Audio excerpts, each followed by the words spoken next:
de suite, on prend la direction des États-Unis. Grégory Volokin est avec nous en duplex, le président de Mescart Financial Services. Bonjour Grégory. Bonjour Grégoire. Quel rapport, hein. C'est peut-être le chiffre le plus important du monde aujourd'hui. Je mets un peu d'emphase exprès, mais c'est vrai que personne n'avait vu autant de créations d'emplois le mois dernier aux États-Unis. On est plus de 100 000 créations au-delà du consensus. Absolument, c'est un chiffre vraiment très très fort. Et non seulement le chiffre de création d'emplois est fort, mais tous les chiffres à l'intérieur de ces statistiques sont vraiment excellents, que ce soit au niveau des salaires horaires, en hausse de 0,4%, au niveau des salaires annuels, c'est la plus forte hausse depuis 2008, puisque là on a une hausse des salaires annuels de 2,5%. Au niveau du sous-emploi, c'est-à-dire des gens qui travaillent part-time, donc à temps partiel et qui aimeraient travailler à temps complet, on en est à 9,8%, c'est le meilleur chiffre depuis 2008. Et au niveau de unemployment. Donc vraiment là on a que des bons chiffres au niveau de l'emploi. La seule question c'est est-ce que c'est le chiffre du mois d'octobre et est-ce qu'il va être répété au mois de novembre ou est-ce que c'est juste une aberration statistique. Alors évidemment aujourd'hui tout le monde dit c'est le chiffre qui va décider la Réserve fédérale de monter les taux. C'est le chiffre d'un mois. Il faudra attendre le chiffre quand même du mois prochain. À noter que les attentes de hausse des taux, il y a une semaine on en était à 30%. Au début de la matinée, on en était à 50% qui pensaient qu'il y aurait une hausse des taux au mois de décembre. Et là, on en est à plus de 70%. Donc le consensus s'est fait pratiquement sur une hausse des taux. Mais ça, c'est qu'un consensus. Il faut attendre, je pense, encore d'autres statistiques. Quel chiffre? En tout cas, on y reviendra très largement dans cette émission jusqu'à 18h. On vous retrouvera après l'ouverture d'ailleurs, Grégory. Ouverture qui s'annonce en hausse. Les indices futurs américains sont plutôt orientés en baisse. Donc on suivra quand même la réaction des marchés, mais les réactions sont violentes déjà sur les marchés de taux et sur le marché des devises. L'euro-dollar, je vous rappelle, qui est plongé un plus bas depuis 6 mois à 1,0730 actuellement. Anne-Sophie Balbir avec nous pour le journal de l'économie, le reste de l'actualité. Et à la une, vous le disiez, Anne-Sophie. De cotation à New York. Allez, on prend à nouveau la direction de New York. Grégory Volokin, on vous retrouve du côté de Mescart Financial Services. Grégory, il faut évidemment qu'on reparle de ce chiffre de l'emploi aux États-Unis. Tout est bon dans ce rapport, parce qu'il n'y a pas que le chiffre des créations, il y a les salaires. Voilà, il n'y a rien à acheter. C'est un chiffre tellement fort que personne ne l'avait vu arriver. Absolument. Donc non seulement les créations d'emplois, c'est extrêmement fort, plus de 270 000. La hausse des salaires annuels 2,5%, on n'avait pas vu ça depuis 2008. Le taux de sous-emploi, le meilleur aussi depuis 2008. Donc non, il n'y a rien à rejeter. Donc qu'est-ce qu'il faut dire? Il faut dire qu'est-ce que va en penser la Fed. Alors la Fed, c'est clair qu'elle va apprécier ce chiffre à sa juste valeur. Un marché de l'emploi qu'on peut dire plein emploi aux États-Unis. On ne peut plus vraiment parler maintenant de crise de l'emploi quand on n'a que 5% de chômeurs. Alors que doit faire la Fed? Il faut vous rappeler, vous vous souvenez que fin août, les marchés pensaient que la Fed ne remonterait pas les taux d'ici la fin de l'année. Je dis les marchés, puisqu'on n'avait que 30% de personnes qui pensaient que ces marchés ne verraient pas de hausse des taux. Et la Fed a une seule peur, je dirais. Une seule peur, c'est que les attentes de marché soient différentes de sa décision. Parce que si la Fed décide quelque chose qui n'est pas prévu déjà ou anticipé par le marché, ça provoque des grosses vagues. Donc, à mes yeux, c'est pour ça qu'elle n'avait pas agi au mois de septembre. Et maintenant que le marché est à peu près prêt et sûr d'une hausse des taux, pour la Fed, ça sera beaucoup plus facile, sans provoquer de drame mondial et sans provoquer de trop d'excitation, de monter les taux au mois de décembre. Donc, je dirais que ce chiffre va dans une bonne direction. Et on voit d'ailleurs que les marchés réagissent calmement. Et d'autant plus que si le dollar monte, c'est un cadeau pour l'Europe et la Fed ne voulait surtout pas, trop de faiblesse en Europe en ce moment. Donc tout va dans le bon sens, je dirais, et c'est même encourageant et constructif pour les marchés globaux. Parlons peut-être pas des pays émergents, c'est un autre problème, mais en tout cas pour les marchés aussi bien ici qu'en Europe. Est-ce que même en exagérant, il va pas falloir gérer les anticipations du marché dans l'autre sens cette fois-ci? Les chiffres commencent à être trop bons. Est-ce que la Fed va pas devoir tempérer les ardeurs? Parce que le marché à un moment va peut-être pouvoir s'interroger sur une Fed qui serait derrière la courbe, comme on dit, en retard. C'est-à-dire que pour s'interroger sur une Fed qui serait derrière la courbe, il faudrait avoir des chiffres d'inflation qui commence à inquiéter. Et pour le moment, disons, n'oubliez pas qu'une hausse des salaires, c'est pas de l'inflation, c'est une hausse des salaires. Quand on regarde les statistiques d'inflation, on est encore relativement loin des buts de la Réserve fédérale, hein, qui sont pour une hausse, par exemple, du prix à la consommation de 2%. Donc, tant qu'il n'y a pas de frémissement vraiment important au niveau de l'inflation, je ne crois pas qu'il faut trop s'inquiéter. Et l'autre chose, c'est que si vous regardez la courbe des taux, elle est en train de s'aplatir. Si les marchés s'inquiétaient maintenant d'une reprise de l'inflation, on aurait des taux longs qui monteraient beaucoup plus rapidement que les taux courts. Et c'est le contraire qui est en train de se passer. Donc, vous avez raison de souligner ce point. Ça sera peut-être une question à se poser dans quelques mois. Est-ce que la Fed est derrière c'est la courbe ou ses objectifs? Mais pour le moment, je vous dirais, même si le marché de l'emploi est très fort, ça n'a pas encore, c'est pas encore traduit par une reprise de l'inflation aux États-Unis. Bon, alors du côté des entreprises, parce qu'il se passe quand même des choses aussi du côté des compagnies.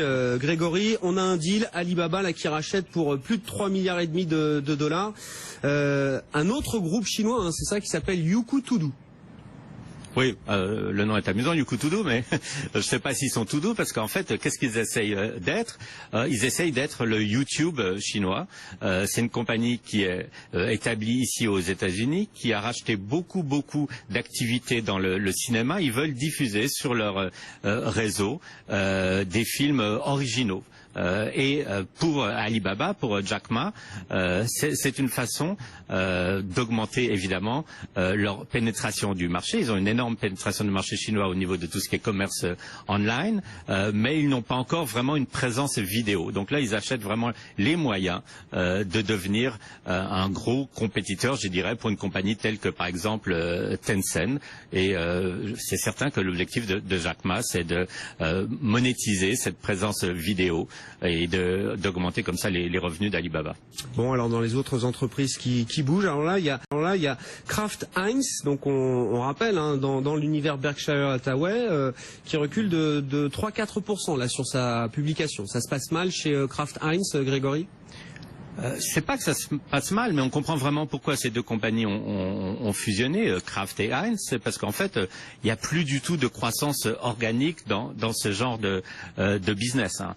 Vous imaginez, les ventes de ketchup ne vont jamais augmenter de plus que 0,5 ou 1%. Ces ventes de conserves, ça stagne totalement. Donc pour ces compagnies, pour continuer à pouvoir montrer une hausse de leur profit, la seule chose qu'il leur reste à faire, c'est de s'unir et c'est de couper au maximum dans le gras. C'est ce qu'elles font, hein, puisqu'elles ont beaucoup l'une et l'autre licenciés. Malheureusement, c'est dans cette direction que toutes ces compagnies sont en train d'aller. Donc, ce que les investisseurs n'aiment pas, même si malheureusement ils aiment en général les licenciements et les mesures d'économie, ce qu'ils n'aiment pas, c'est que vraiment ça met le doigt sur la plaie. La plaie, c'est que c'est des business où il n'y a plus du tout de croissance. Bon, et puis on a la publication de Disney aussi. Alors, faut dire qu'il y avait beaucoup d'interrogations, voire d'inquiétudes, hein, ces derniers temps autour de Disney, et puis des grands réseaux de médias traditionnels, on va dire, aux États-Unis, avec l'arrivée évidemment de la concurrence nouvelle. La publication est bien accueillie. Est-ce que Walt Disney arrive à rassurer là, Grégory? Oui, alors ce qu'on attendait au tournant chez Disney, c'était vraiment les résultats médias. Et quand on dit médias pour Disney, il y a ABC évidemment, mais il y a surtout ESPN. ESPN, c'est les chaînes payantes de sport aux États-Unis. Et vous vous souvenez que au dernier trimestre, donc Disney avait dit ESPN, il y a un ralentissement du nombre d'abonnés, et tout le monde s'était dit bon, c'est fini, cette source de revenus très importante, parce que c'est la source de revenus la plus importante de Disney, les télévisions par câble, est en train de se tarir. C'est pas du tout le cas. En fait, là, ESPN a vu une belle croissance de ses revenus publicitaires, et je dirais que c'est ça qui rassure le plus. L'autre chose pour Disney, évidemment, c'est que on est vraiment là dans l'attente du lancement de Star Wars. Hein, c'est le mois prochain, pas seulement pour le film, mais surtout pour tout ce qui est autour. Parcs d'attractions, évidemment, qui vont utiliser ça pour avoir des nouvelles attractions, et puis tous les produits qu'on peut imaginer qui vont être vendus autour de ça et qui ne sont pas encore ni anticipé, ni surtout pris en compte, évidemment, économiquement, dans les résultats de Disney. Donc, ce relais de croissance à venir sur le prochain trimestre ou sur les prochains trimestres, je pense, est aussi important, en fait, que le fait qu'on soit rassuré sur les revenus qui viennent de télévision par câble. Bon, et puis un mot d'un sujet qui va falloir suivre, j'imagine, Grégory, hein, c'est l'enquête menée par l'État de New York sur la manière dont Exxon a, averti ses clients, en tout cas évoqué le sujet du réchauffement climatique ou du changement climatique. L'État de New York les accuse d'avoir menti.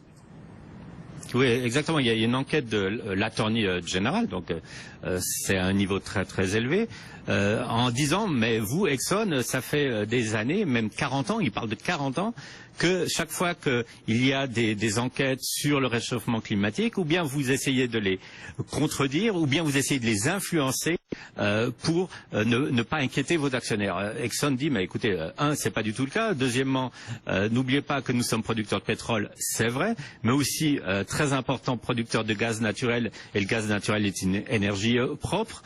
Et l'autre chose, surtout qui est extrêmement importante pour les investisseurs, c'est est-ce qu'il va y avoir d'autres États, d'autres attorneys généraux qui vont commencer à accuser Exxon. Il ne faut pas oublier que je dirais que ça me rappelle un tout petit peu ce qui s'était passé avec l'industrie du tabac. Vous commencez à avoir un attorney général qui commence à dire vous avez caché les méfaits pour la santé du tabac, hein, qui sont évidents, et on a pratiquement ruiné, démoli l'industrie du tabac aux États-Unis, et ça a eu un effet évidemment catastrophique pour les compagnies. Donc ce que je dirais pour Exxon, c'est surtout de voir est-ce que c'est le début d'un mouvement où vous allez avoir tous ces attorneys, tous ces avocats qui accusent Exxon d'avoir un peu manipulé les données concernant le réchauffement climatique. Bon, je le disais tout à l'heure, hein, pour conclure, Grégory, on peut avoir un peu de volatilité sur les actions aujourd'hui dans les séances suivantes. Là, en tout cas, c'est le cas. Hein. On voit qu'on cherche son chemin, on est négatif pour l'instant. Voilà, autant la direction sur le dollar et sur les taux, elle est claire, autant sur les actions, on va peut-être chercher un petit peu son chemin. Oui, c'est certain, parce que pour le moment, le seul secteur qui est vraiment très très en vogue ce matin aux États-Unis, c'est les valeurs financières, évidemment, qui vont profiter de cette hausse des taux. Autrement, on peut toujours se poser plein de questions. Force du dollar, c'est un handicap pour les valeurs exportatrices, ça c'est clair. C'est pas positif non plus pour les valeurs du secteur de l'énergie. Donc rien n'a changé, je dirais. Les questions sont toujours les mêmes pour les investisseurs. La certitude qu'on aura peut-être tôt ou tard d'une hausse des taux, c'est une chose, mais on n'investit pas seulement en pensant à la Réserve fédérale, on regarde vraiment le dynamisme de chaque compagnie, une à une, et c'est clair que pour beaucoup de secteurs de l'économie, en ce moment, les choses sont difficiles. Pensez au secteur manufacturier, qui est vraiment basé sur l'industrie et sur les exportations.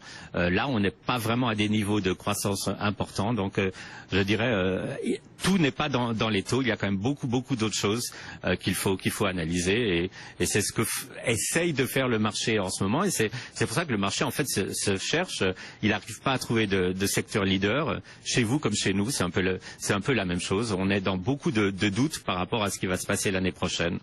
Effectivement, hein, c'est un peu la même histoire pour nous, vous avez raison, et on voit d'ailleurs voilà, qu'on s'interroge en temps réel sur le marché, hein, Wall Street qui repasse dans le rouge, moins 0,2% pour le Dow Jones et le Nasdaq, voilà, ça remet un peu de pression sur les actions européennes, le CAC qui revient à l'équilibre, enfin, on aura quand même refranchi à nouveau les 5000 points aujourd'hui, avec cet excellent chiffre de l'emploi, création de postes aux États-Unis le mois dernier, un supérieur à